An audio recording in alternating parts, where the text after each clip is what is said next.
Topic Thank three. you. Yeah, of course. Thank you. Topic three. Anime.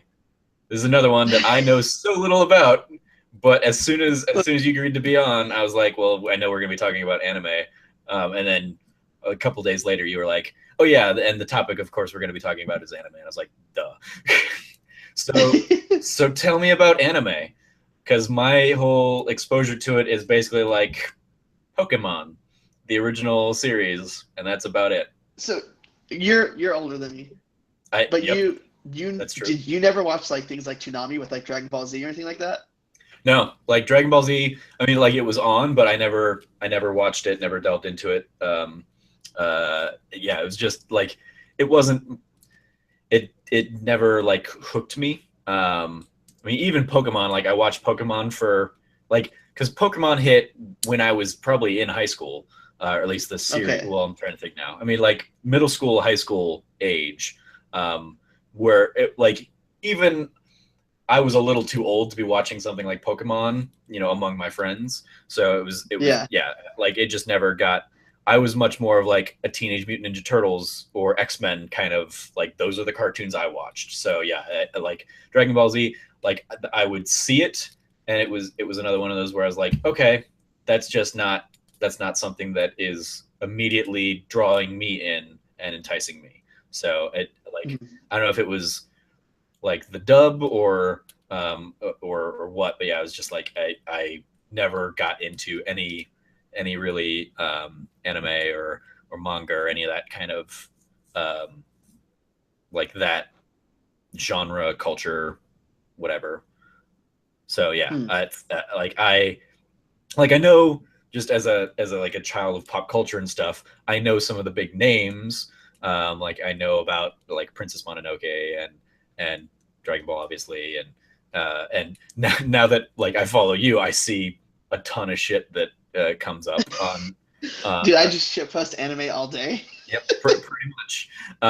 So like I'm certainly getting more well versed, but yeah, I just haven't really actually watched any of it. So Yeah. tell me about anime. What makes for good anime?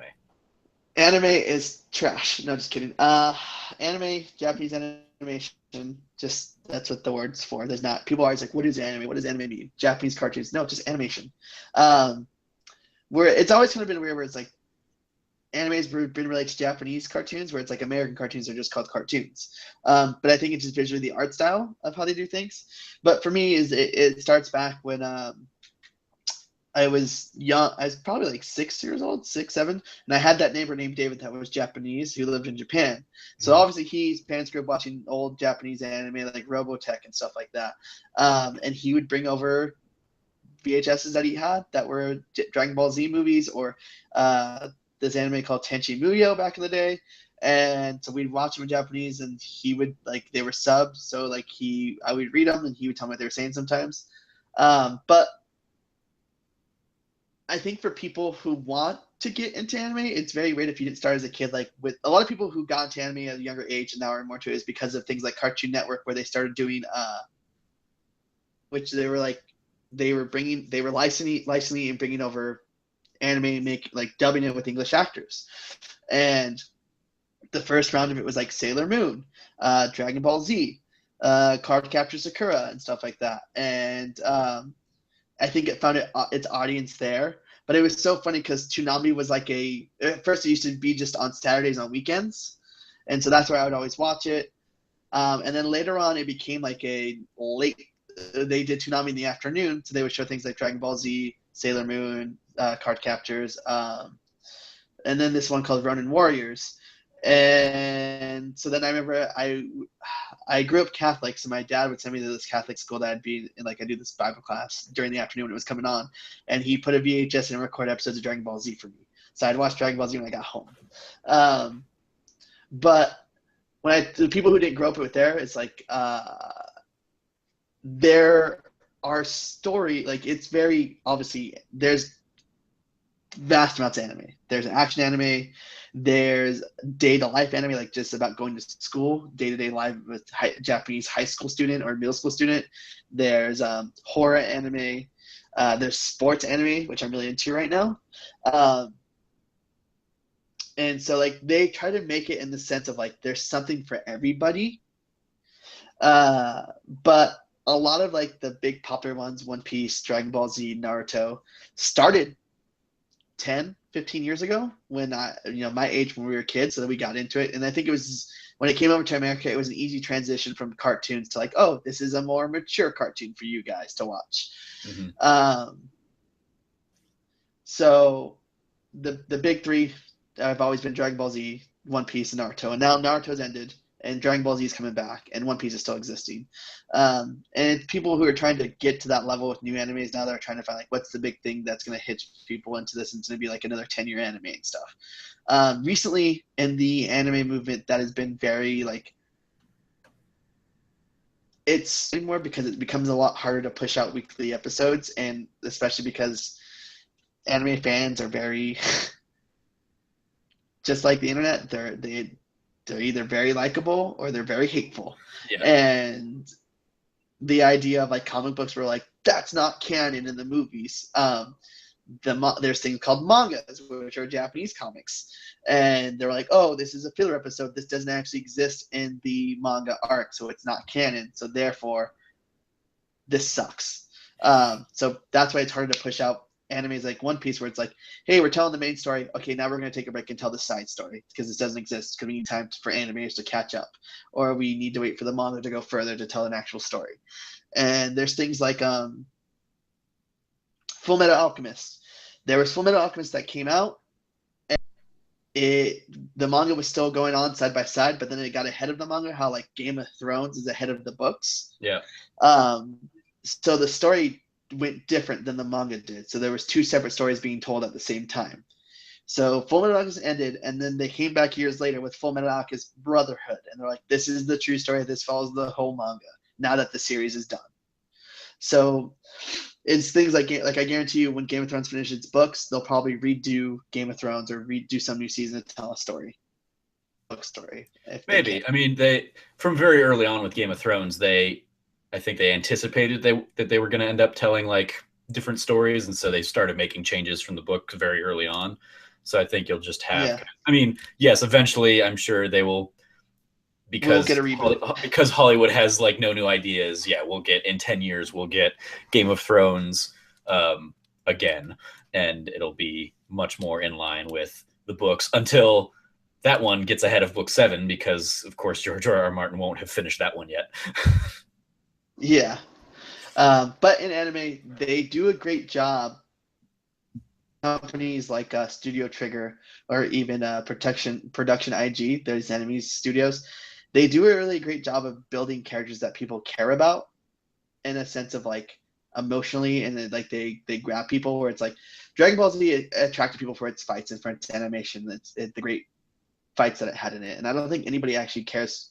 People do care for the characters, but I don't think anybody relates to the characters, because no one in real life can get superpowered like and their hair turns gold or yellow or whatever. But then there are animes where it's like Haikyuu that I watched. I'm into. It's about volleyball, where it's more so about like persistence and teamwork and growing as a person. Where it's like you care about these characters and them like they don't want to be the best volleyball team, but like they're like the whole main character's goal is like he wants to go to finals, and he has his team that has the potential to go to finals, and like they're all training together because they have one singular goal to work together. And it's like kind of cool seeing how and there's 3 seasons of it so far, how far they've come. Because in the first season they get to like the preliminaries and then they lose, and you kind of see. So when they lose, you see them kind of like have Glee, but for volleyball. It's like the TV show Glee, but in anime volleyball. Yeah. It's pretty much. Yeah. Real quick sidebar. When you first I saw a tweet of yours a couple days ago that was like Haikyuu something something something, and I misread it at first, and so I was like, that's not a haiku. Whatever you wrote afterwards. I was like, what? Danny, do I need to educate you on poetry? And then I reread it. And I was like, oh, this is just one of his anime things. Okay, never mind. Yeah. But so it's about this team that's just trying to get better.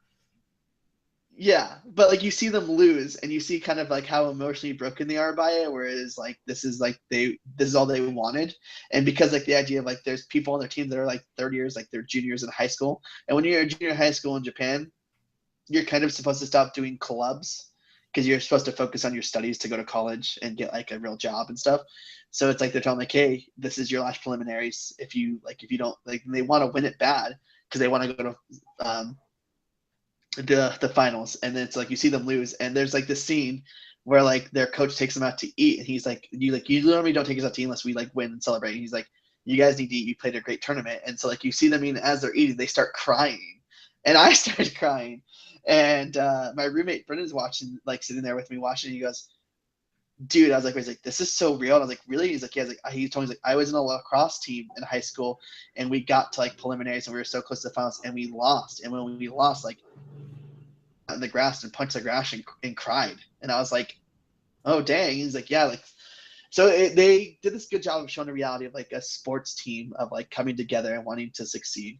And now in the second season, they're in the preliminaries again, but they're playing against the top team, and then the final round, if they win, they go to the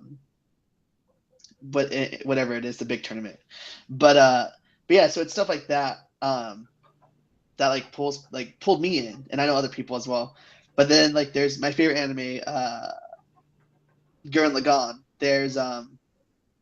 There's two main characters, and one of the main characters dies because they're brothers, and they do this great job of like this 2 episode arc of like the little brother grieving, and like what people go through when they're grieving for a dead one.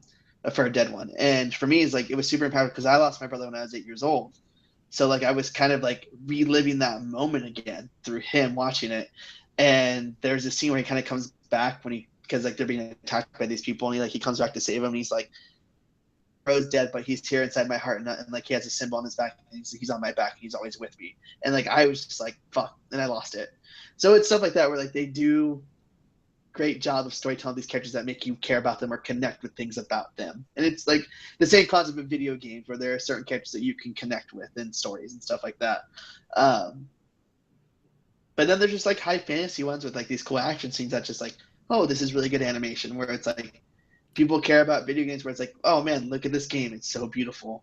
Well, look at this animation, like it's amazing looking, like they did a great job. Like movies like Studio Ghibli putting out Princess Mononoke or Spirited Away or My Neighbor Totoro, and watching from where he started from when he did Nausicaa in like 1986, and seeing the animation of like pastel oil painting and versus to like where they're at now digitally, and how like they make things look nowadays. Where it's like visually this movie is stunning as an anime. Um, so it's all in the culture, I would say, and I think I would not doubt that it's going to be around forever. But it's funny seeing where anime has grown from like the early days, because from the early days, like you would watch on Toonami, but if you wanted to like buy anime like movies or like toys or figures, there was like this store like called Suncoast City or whatever, and I remember I used to go there, and it was like this just dark store, and like their lights were really dim. It was like a Hollister pretty much, and like you would go there, and people would like think you were weird buying anime. People would judge you and stare at you. Now it's like kind of culturally acceptable. Yeah, I mean, well, like I think especially in the age of like the nerd that we're kind of in, where I mean, like it's like you have people that talk about like the age of the geek and the age of the nerd and stuff, where like because we're kind of part of that community, I think we kind of maybe overinflate how actually influential we are. But a lot of the things that have historically been like nerdy things are growing in prominence and popularity, like comic books with the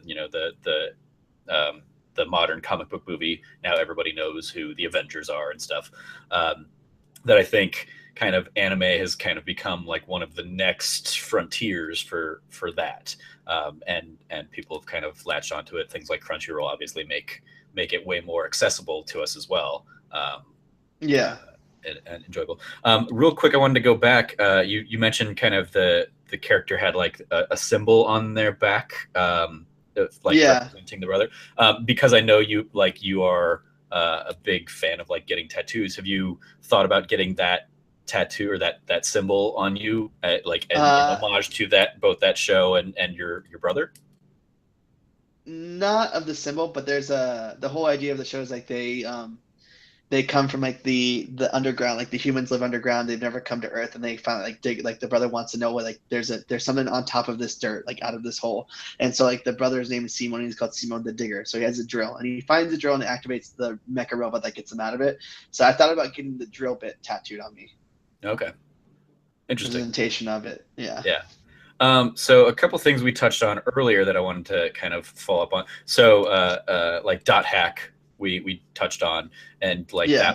that was a series that obviously we enjoyed in video game form. And I remember playing it, knowing that there was an anime for it, and thinking at the time, like, if I were more into anime, that's something I would have watched. And I think I might have even like, I think one of them came with like a DVD or something, so I might have Yeah, like watched an episode or two of, or I'm like I might have watched the anime, but it certainly didn't like, it doesn't stand out yeah. and resonate with me. But yeah, so like the did you kind of continue on with it when with was it GU dot hack GU, like whatever the next GU, series yeah. was? Yeah, that was you. Oh, I didn't follow up with GU, but so when the games came out, the original ones, they came out with DVDs for movies, and the movies were a different story being told that were more connected with the game because the anime was kind of separated from the game, but the idea was there were characters that were missing in the anime that would show up in the game, and that was like the story of like, hey, if you wanted this character to start there in the video game, I'll play the story there.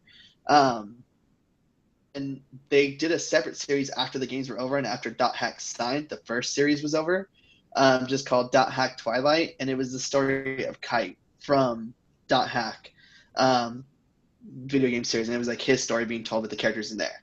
And then Okay. So kind of like I the did, anime version of what you played. yeah, like all the Yeah. characters from the game are now as an anime, so you get that story Okay. there.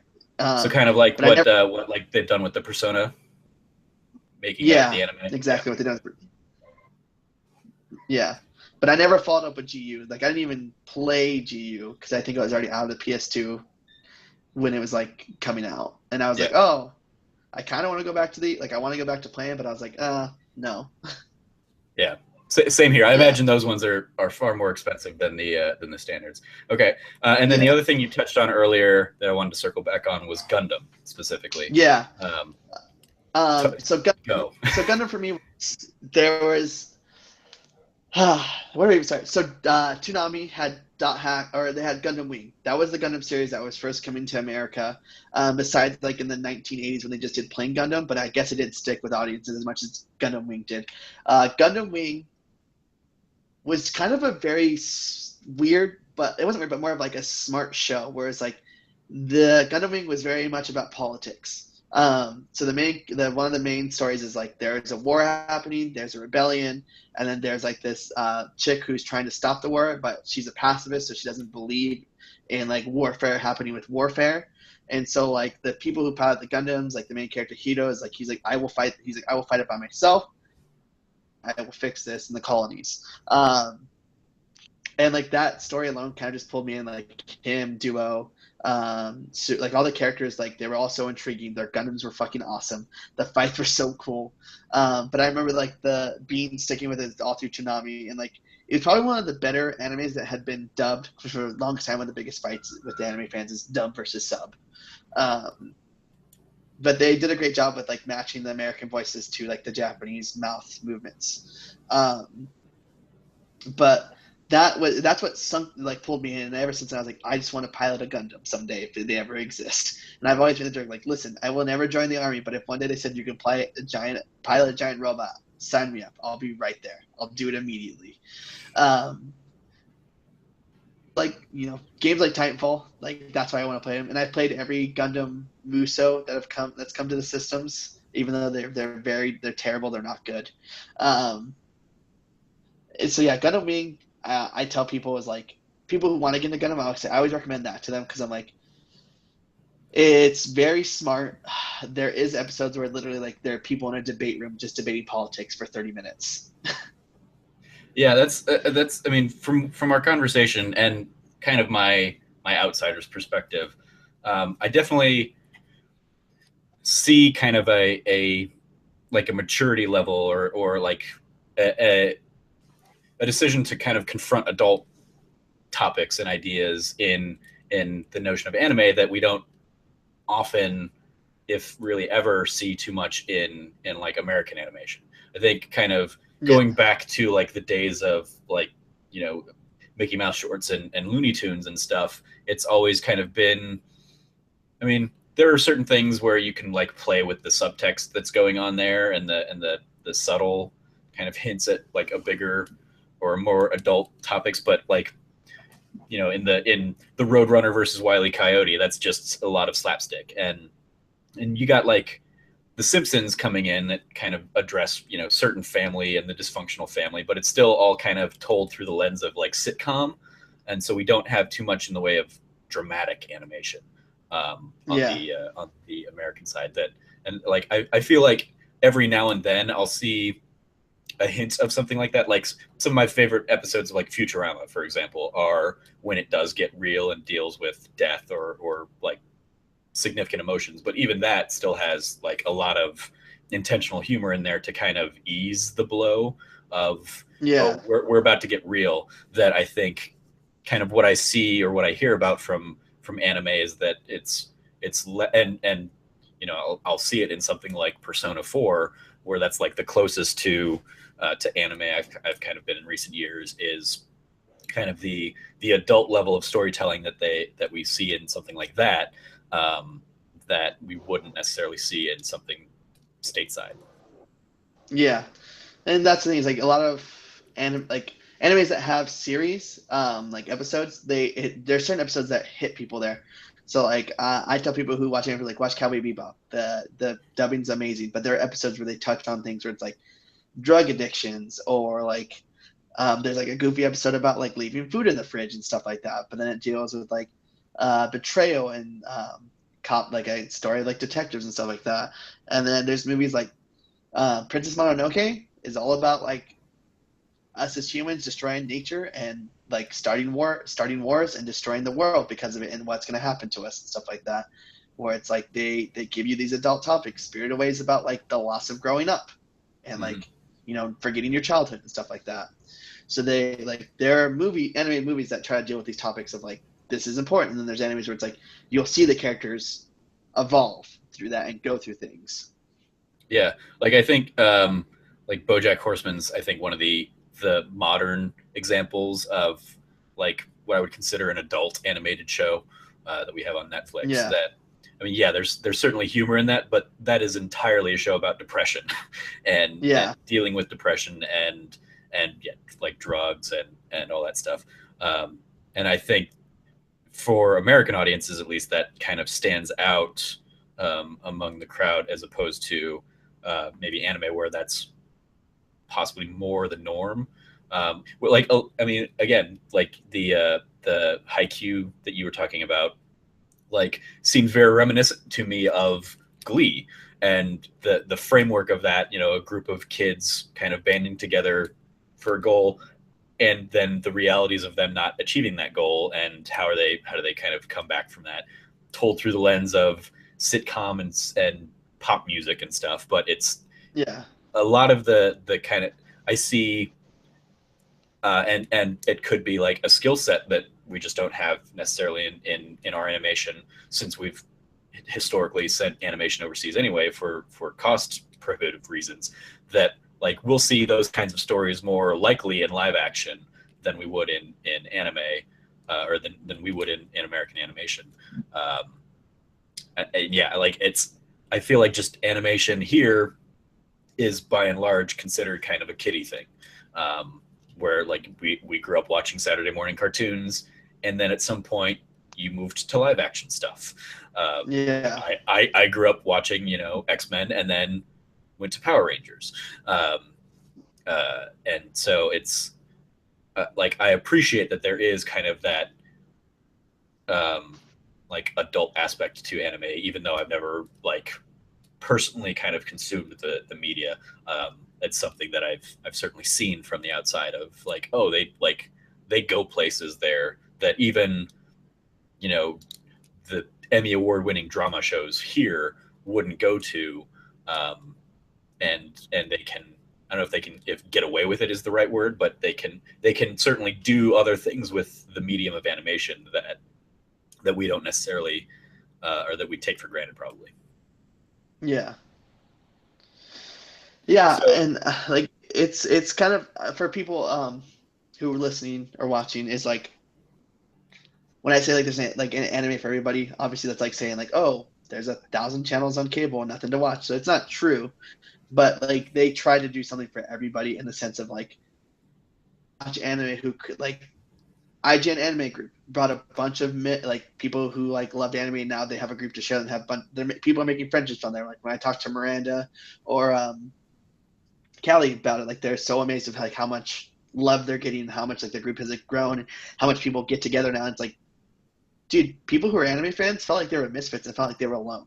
And yeah, like there are animes that make people like make you feel like you're not alone. You're right, like for like these characters, the animators know that like they're serving a certain audience and people that watch it. It's like you're not alone. We're here for you, and you can like and people who like it will relate with you. yeah. We touched on it a little bit in the gaming section, but I like that's exactly how I describe when like I talk to my friends or my coworkers here or something, like when I tell them, oh yeah, I'm going to San Francisco for like a Kind of Funny event. I kind of talk about it in the tone of like we were all misfits who grew up kind of having to hide the fact that we were gamers because being a gamer was like a weird there was a stigma to it. But when we're out there and we're all together, like that's where we can be ourselves for kind of the first time. And Yeah, for most of us for the first time, you know, a lot of us are the solitary experience. We don't like we didn't have that group of friends growing up, or even if we did, you know, like I had a group of friends that I would play with, but then high school came and we kind of all went our separate directions, and and and so now I can kind of reconnect with everybody in this digital age, or and when we go and hang out in person, and we have that kind of common language with us that it sounds like the anime club, IGN Anime Club, and the Facebook group and stuff kind of have that as well for their kind of they were you know a very niche experience, but they weren't alone. They were alone for years, and now they've been introduced to the idea that they aren't alone. yeah. Very cool. So for uh, for someone uninitiated like myself, what would you recommend be some animes that I try and dive into? You said Cowboy Bebop earlier. Cowboy Bebop, um, Full Metal Alchemist Brotherhood. Um, Have you watched the just not related to this necessarily, but have you watched the Final Fantasy 15 anime? yeah, yeah, yeah. How's that stack up? It's pretty good. I like it a lot. It's kind of funny how they are. It's kind of the backstory of like before five when like 15 picks up. It's like they're already pushing the car and everything for Hmm. from what I've seen. So this is like how they get to that point, and then it's every person like the first episode's about Noctis and like what happened to his mom. Like, and then the rest episodes are about like the next episode is about Prompto and then Claudio, and then so it's about how they all kind of met Noctis, but why they follow Noctis, like why they're there with him and why they care about him, which is Very really cool. cool. Well, I've got the stupid giant collector's edition coming, so that's kind of what I'm waiting for. Is like when that comes, that's when I'm going to watch that. I'm going to watch Kingsglaive and do all that stuff Yeah, I haven't watched and go Kingsglaive into the yet. game. I've been meaning to, but I think because I have the dumb collector's edition coming too, so I might. Yeah, us and the stupid money that Yeah, we're spending on this thing, and hoping it's a good game. Actually, I mean, like, I, it's grown on me, even since playing it that for that first hour and thinking like this isn't the Final Fantasy game I'm looking for. yeah, Um, it's still not like because I'm like Final Fantasy 6 is my favorite of them all, and I like that. I like the more turn based stuff. And think that they've gone kind of down the rabbit hole of like they make very pretty games that aren't necessarily deep and engaging. Um, mm, but I, you know, I like I'm warming up to it, and I'm hoping that it'll be good. So yeah. anyway, sorry.